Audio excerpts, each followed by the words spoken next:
સ્વાગત છે મિત્રો આપનું અમારી ચેનલ નિર્મલ મન જન સો મોહી પાવા પર.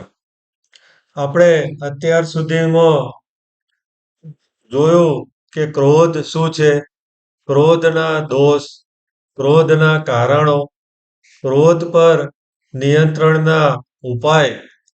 આજના વિડીયોમાં આપણે જાણીશું કે ક્રોધ વિનાનું જીવન કેવી રીતે શક્ય બને. ભગવદ્ ગીતા આપણને શીખવે છે કે ક્રોધ વિના જીવવું એટલે આંતરિક શાંતિ અને આનંદને પ્રાપ્ત કરવું. શ્રી કૃષ્ણ ભગવાન ભગવદ્ ગીતાના બીજા અધ્યાયના 64મા શ્લોકની અંદર કહે છે, રાગ દ્વેષ વિષયતુસ્તુ વિષયાનિંદ્રિય સ્વરન આત્મવૈશ્ય વિધેયાત્મ પ્રસાદમધિ ગચ્છતિ. અર્થાત જે મનુષ્ય રાગ અને દ્વેષથી રહિત થઈ ઇન્દ્રિયોનું નિયમન કરીને રહે છે, તે મનનો સંયમ કરનાર મનુષ્ય પ્રસન્નતાને પ્રાપ્ત કરે છે. અર્થાત જે મનુષ્ય ક્રોધ, દ્વેષ અને આસક્તિથી પર રહીને રહે છે, તે જ સાચી શાંતિ અને સુખનો અનુભવ કરે છે. શ્રી કૃષ્ણ ભગવાન ક્રોધ પર વિજય મેળવી અને શાંતિથી જીવન જીવવા માટેના ઉપાયોમાં પહેલો ઉપાય દર્શાવે છે, આંતરિક શાંતિનું સંવર્ધન કરવું. કહેતા ઇનર પીસ.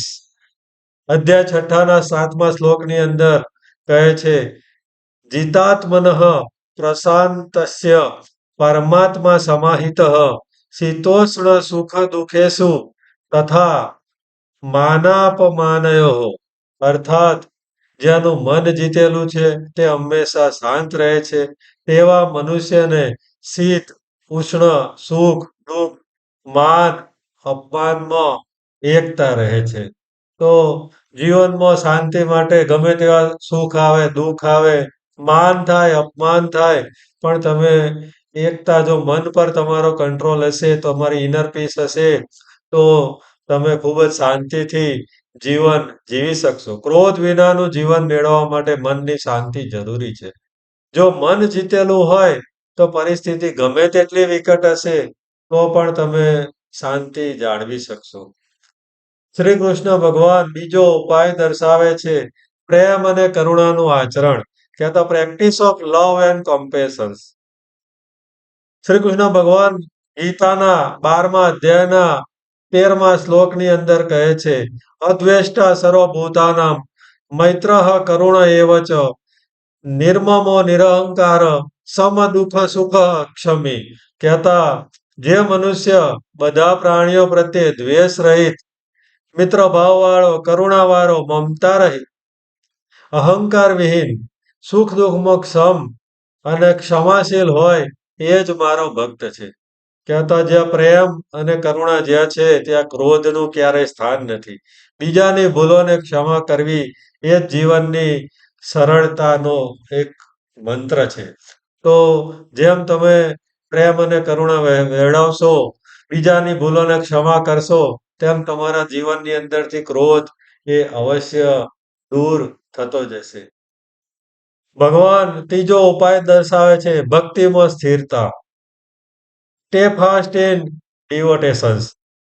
ગીતાના 9મા અધ્યાયના 22મા શ્લોકની અંદર શ્રી કૃષ્ણ ભગવાન કહે છે, અનન્યાશ્રિત યન્મોમાં યે જનાઃ પયુર્પાસતે તેષાં નિત્યા વિયુક્તાનામ યોગક્ષેમમ વહાત્મતમ. અર્થાત જે મનુષ્ય અનન્ય ભાવથી મારી ભક્તિને ઉપાસના કરે છે, તેના યોગ ક્ષેમનો ભાર હું પોતે વહન કરું છું. શ્રી કૃષ્ણ ભગવાનમાં જો ભક્તિ અને અનન્ય ભાવ, અથવા તમે જે કોઈ પણ ભગવાન દેવી દેવતામાં માનતા હોય, તેની ભક્તિમાં તમારું જીવન તલ્લીન કરે, એના નિયમ ધર્મ પ્રમાણે રહો, તેની અંદર સ્થિર રહો, તો તે આપણને આંતરિક સુરક્ષા આપે છે. શ્રદ્ધા અને સમર્પણ હોય ત્યારે ક્રોધ એ આપમેળે ઓગળી જાય છે, તેનું જીવનમાં કોઈ સ્થાન રહેતું નથી. ચોથો ઉપાય દર્શાવે છે જ્ઞાનનો અભ્યાસ. કહેતા લિવિંગ વિથ વિઝડમ. ગીતાના ચોથા શ્લોકના 39માં ચોથા અધ્યાયના 39માં શ્લોકમાં ભગવાન કહે છે, શ્રદ્ધાવા લભ્યતે જ્ઞાનમ તત્પરઃ સંયતેન્દ્રિય જ્ઞાનમ લબ્ધ્વા પરામ શાંતિ મચિરેણા દિગચ્છતિ. કહેતા શ્રદ્ધાવાળો સંયમી અને તત્પર મનુષ્ય જ્ઞાન પ્રાપ્ત કરે છે અને જ્ઞાનની પ્રાપ્તિ થયા પછી તરત જ પરમ શાંતિની પ્રાપ્તિ થાય છે. જો જ્ઞાન આવે તો તેનાથી સમજણ આવે છે. એના દ્વારા ક્રોધનું સમસ્યા હલ કરવાની શક્તિ મળે છે. જ્ઞાન આપણને ધીરજ અને ક્ષમતા શીખવે છે.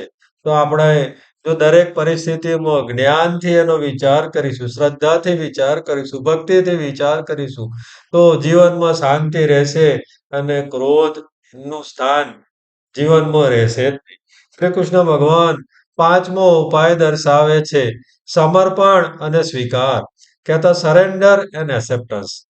ભગવાન ગીતાના 18મા અધ્યાયના 66મા શ્લોકની અંદર કહે છે, સર્વ ધર્મા ન પરિત્યજ્ય મામેકમ શરણમ વ્રજ અહમ ત્વામ સર્વ પાપેભ્યો મોક્ષયિષ્યામિ મા શુચઃ.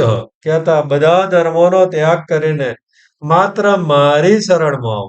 હું તને બધા પાપોથી મુક્ત કરીશ. એની માટે તું ચિંતા ન કર.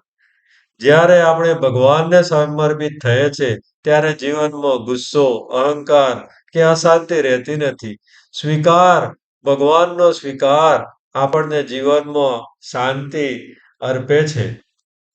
કલ્પના કરો કે કોઈ વ્યક્તિ તમને સતત ચીડવે છે. જો તમે ગુસ્સો ન કરો, ક્રોધ ન કરો, પરંતુ શાંતિથી વર્તો, તો વિવાદ ઊભો થાય જ નહીં. તો આ છે ક્રોધ વિનાનું જીવન. ક્રોધ વિનાનું જીવન એટલે ભગવાન સાથેનું જીવન. જ્યાં મનમાં ક્ષમા, કરુણા, પ્રેમ અને ભક્તિ છે, તે જ સાચો યોગી છે. તો આપણે આજના દિવસે ભગવાનને પ્રાર્થના કરીએ, હે પરમાત્મા, અમારા હૃદયમાંથી ક્રોધ, દ્વેષ અને અહંકાર દૂર કરો. અમને શાંતિ, ક્ષમા અને કરુણાના આશીર્વાદ આપો. શ્રી કૃષ્ણના ઉપદેશથી અમારા મનને શુદ્ધ કરો અને જીવનમાં ભક્તિ, પ્રેમ અને સેવા ભરપૂર આપો. શ્રીમદ ભગવદ્ ગીતા અમને સત્યનો માર્ગ બતાવે અને આ માર્ગે ચાલવા માટે શક્તિ અને ધૈર્ય એ તમે અર્પણ કરો. તો આ ક્રોધ સિરીઝના વિડીયોની અંદર આપણે ક્રોધ શું છે થી લઈ અને ક્રોધ પરની વિજય મેળવી અને ક્રોધ વિનાનું જીવન કેવી રીતે જીવવું, એ આપણને શ્રીમદ ભગવદ્ ગીતા દ્વારા જોયું. તો સર્વેને જય માતાજી, જય શ્રી કૃષ્ણ. ઓમ નમઃ પાર્વતી પતये હર હર મહાદેવ.